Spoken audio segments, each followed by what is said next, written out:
Asante sana James. Asante sana. Tafadhali tuketi chini. Mawaziri wote mlio hapa, ndugu wananchi wa Nairobi, hamjambo. Kwanza mimi nataka nichukue nafasi hii niwashukuru sana kwa kunipatia nafasi na hawa wenzangu ambao tumechaguliwa na hawa tuweze kuongoza mambo ya taifa letu la Kenya kwa miaka 5 ijayo. Nataka vile vile niwapongeze waheshimiwa wa kutoka mji wetu wa Nairobi, wakiwa wale wa county pamoja na bunge la kitaifa, kwa kuchukua muda wenu tuweze kushirikiana katika mpango huu wa muhimu wa mambo ya housing ambayo sana sana itafaidi miji yetu ya taifa lote la Kenya, likianza na mji wetu mkuu wa Nairobi. Nataka vile vile niwashukuru mawaziri wetu ambao wamekuwa wakifanya kazi hii. Vile mnajua, mpango hii ya housing ilikuwa ni mpango wetu pale 2017, kati ya mpango ile tulikuwa nayo ya Big Four. One of the Big Four items was housing. I know a lot has gone into preparing for that program, and unfortunately we didn't manage to have a clear rollout of matters housing the last 5 years. I want to commit that in the last campaign, housing was a very big part of the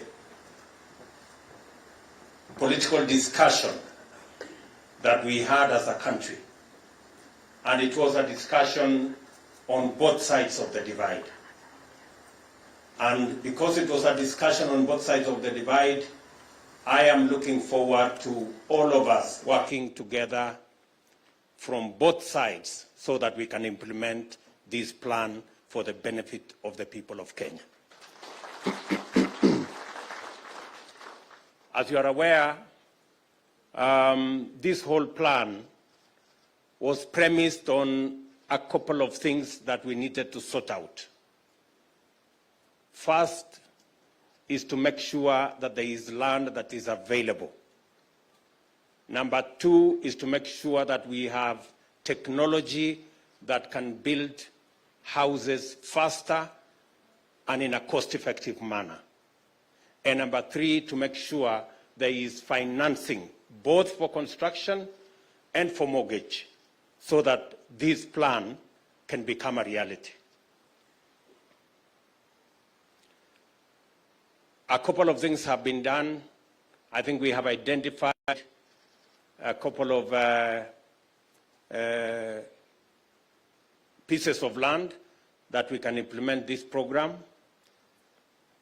I am certain that land will not become an impediment on matters of delivery of our housing plan.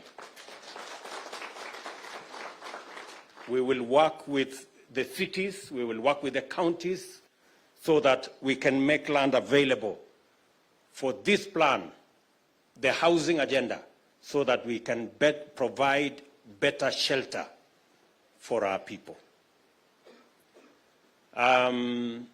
Because I made a commitment to the people of Kenya that housing is going to be a big part of our plan, not just to provide houses, but to create opportunities for employment and for enterprises to grow, provide opportunities for the millions of people who will engage in this enterprise as plumbers, as electricians, as construction workers, as technicians, and a whole lot of people who will be participating in this exercise. We intend also to grow enterprises, the people who will make for us doors, the people who will make for us windows, hinges, and all the other construction products that will be required for us to complete these houses, including windows, window sills, and everything else that will come along. We are going to be partnering with our TVETs and our Juakali sector to produce those products so that we can grow those enterprises as well as we work on this housing plan.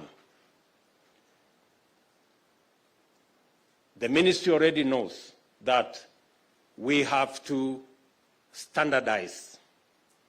And PS Charles Hinga explained to us clearly that if we do not standardize the size, the doors, the windows, the hinges, the window sills, we will continue to be doing designer houses.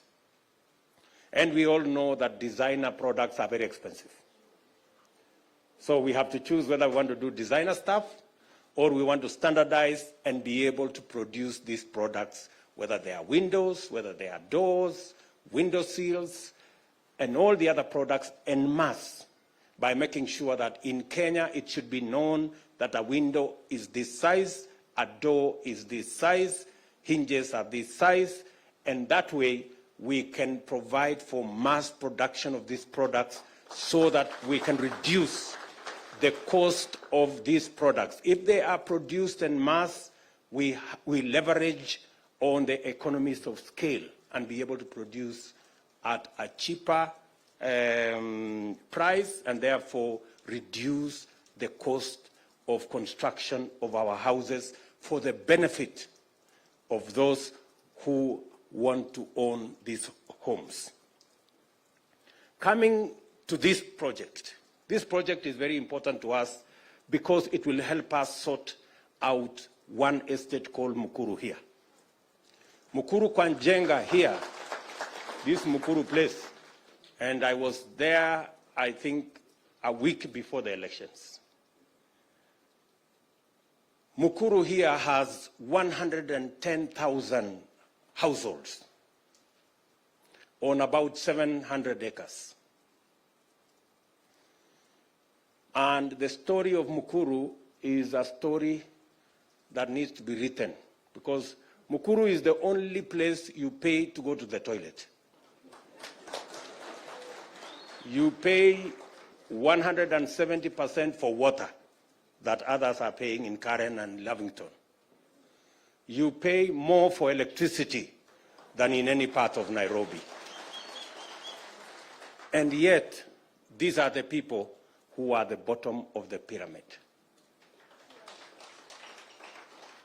So this project, the first priority of this project is to get the people living in Mukuru to come and live here.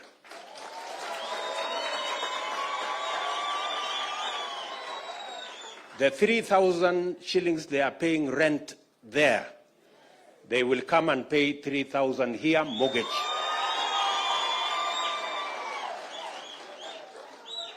Najua wakati nilikuwa pale Mukuru, niliwaambia wakati huo ya kwamba ile rent mnalipa tutaibadilisha iwe mortgage.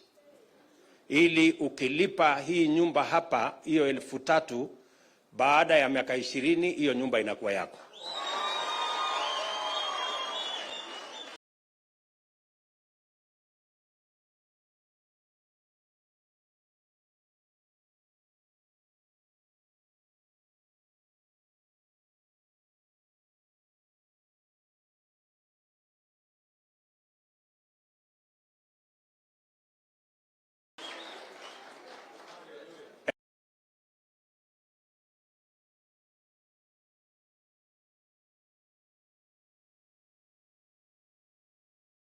Provide them decent houses.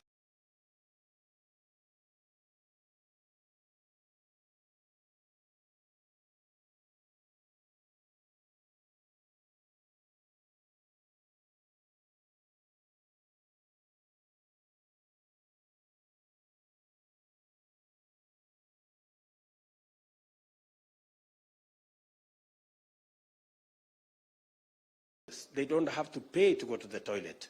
They don't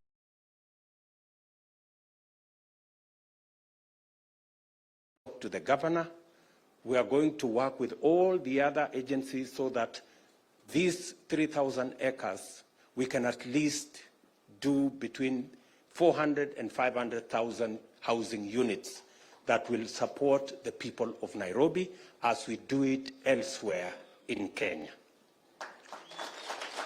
So, mimi nataka tukubaliane hivi. Tuko na mambo matatu ili tuweze kuwapatia mahali pa kuishi penye dignity, mahali penye heshima hawa watu wanaoishi katika informal settlements. Tuko na mambo matatu ya muhimu. Jambo la kwanza, tunahitaji ardhi. Na hiyo ardhi tutafanya kazi kama serikali na county kuhakikisha kwamba hiyo ardhi inapatikana. Na hiyo ardhi itapatikana, na for locals housing we will make the land available for free. Number 2, tunahitaji pesa ya construction, financing. We need financing. Pole.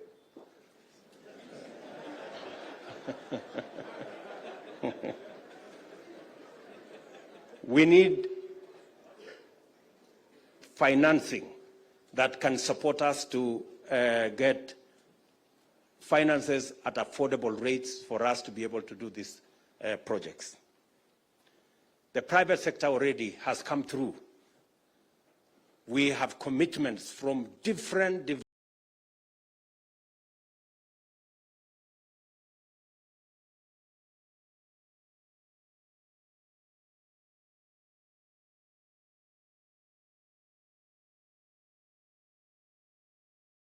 developers who are ready to construct.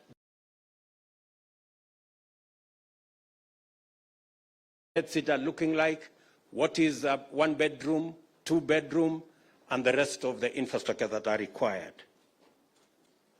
And then finally, we need an offtake plan. When the houses are complete, we need a mortgage system that is going to enable the people paying 3,000 shillings to pay for 15 years, to pay for 20 years, and own the houses finally. We are going to do the first two. I want to ask my good people, the legislators,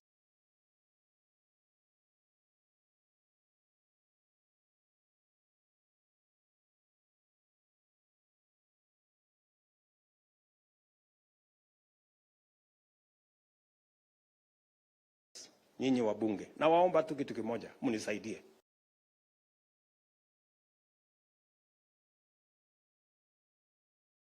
Karata mpaka haikufaulu.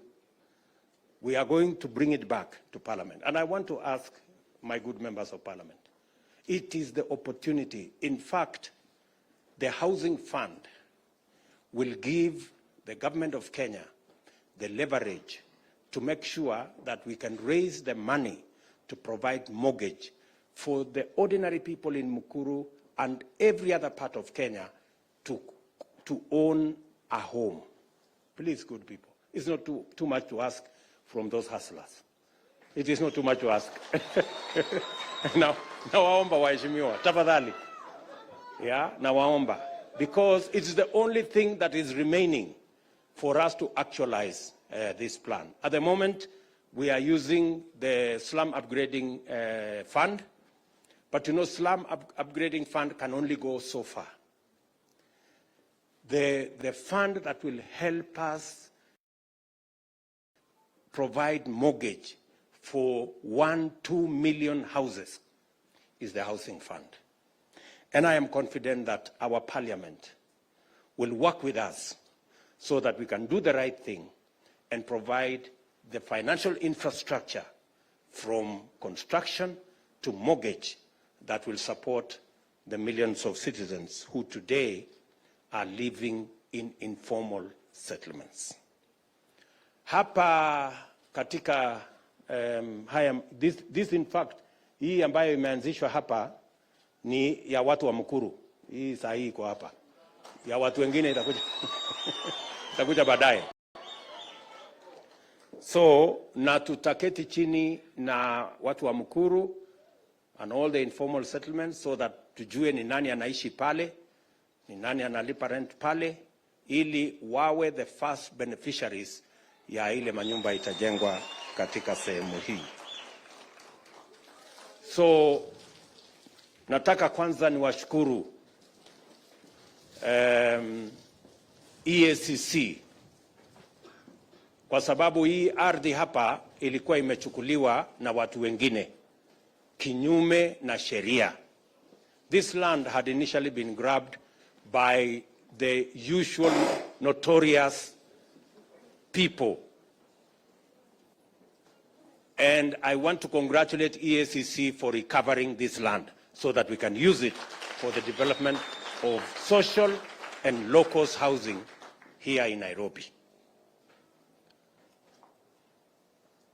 2 years ago, the government decided that we were going to do this project. But the project has not quite moved with the necessary speed because of challenges of titling. I want to congratulate the Ministry of Housing and the Ministry of Lands. I talked to them 48 hours ago.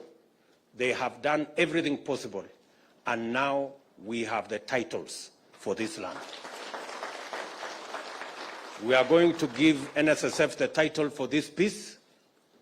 We are going to give EACC the title for their piece that is next year. I think we had 3 titles. We are going to give the title for the social housing. We are going to give the title for the affordable housing. Is that correct, Charles? Yes, yes. And then we are going to have the title for EACC. Let me say the following so that nobody changes it midway. The bed sitters that will be available here, complete with somewhere to sleep, a small kitchen, and a shower and toilet, will be 3,000 shillings.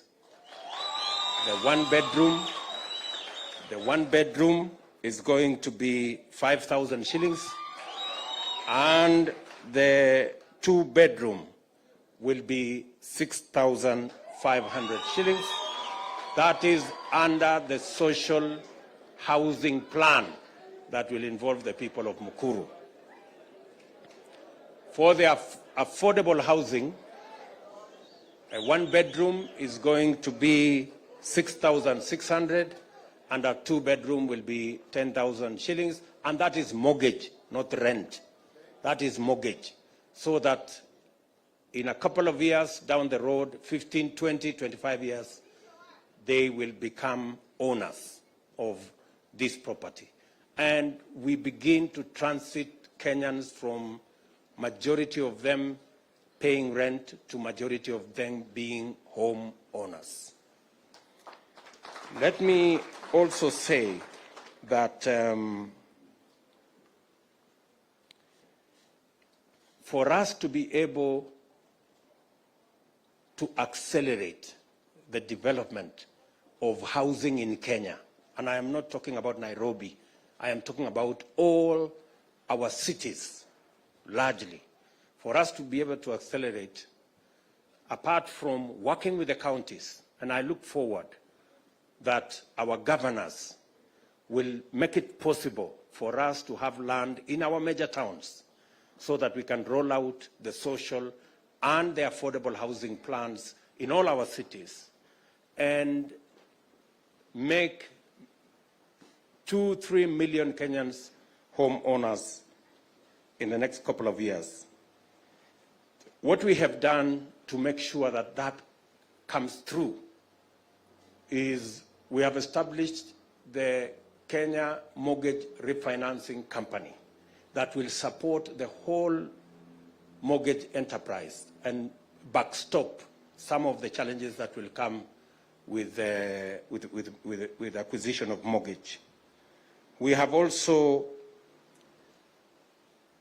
adjusted the CBK has adjusted prudential banking guidelines so that with more deposits, banks can do more lending as a practice, so that we can make more resources available for people who want to borrow.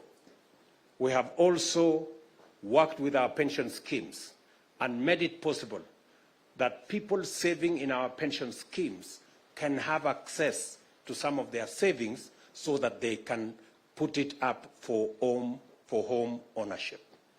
So the pension funds can now use for their pensioners some of the resources that have been saved by pensioners to be able to buy homes under our plan. And let me also say, we have made sure that affordable housing will be made available on a priority basis. We look at who qualifies so that we can put them. For the people in Mukuru, Kwanjenga here and the whole of Mukuru slum, we're going to work with you so that as we transit to here, we get more land in Mukuru to be able to develop more houses. 700 acres is a huge piece of land.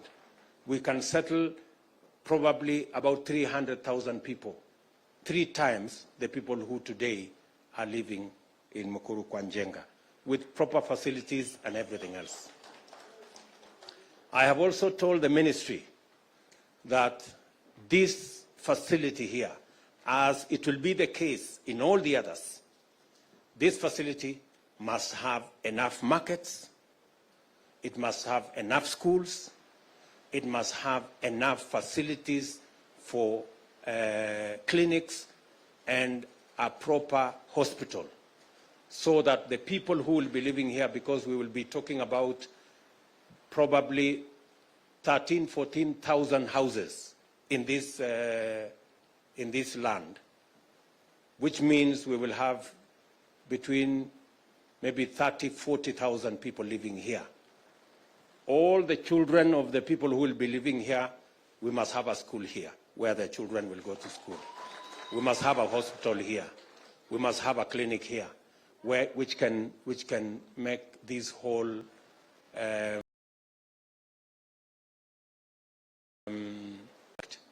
wholesome and be able to, the kids of the people living in Mukuru, they hardly have a place to go to school. So we must make sure that that school is available in this facility.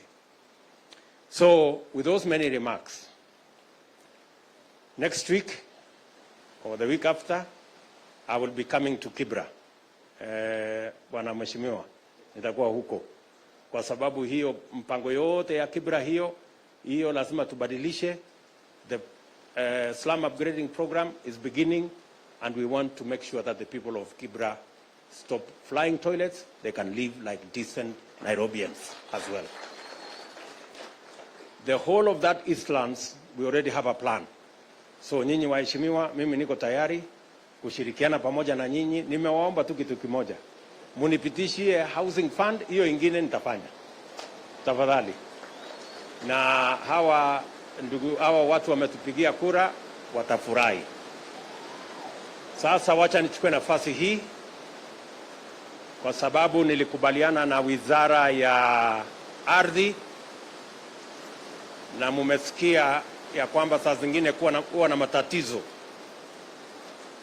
kwa sababu kuprocess mambo ya ardhi saa zingine inachukua muda.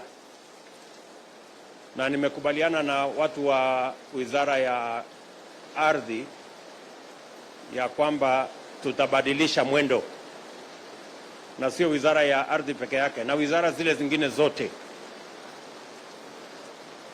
We have to agree on service delivery timelines, so that we are sure when we say we are going to achieve this, we must achieve it in the time we have agreed. So, and to ease the coordination between the Ministry of Land and Housing, I have decided that the Ministry of Lands will now be together with housing so that it becomes much more easy to coordinate the whole housing agenda in the Republic of Kenya. So with those many remarks, let me ask the Ministry of Lands to present to us the titles so that we can hand them over to the relevant agencies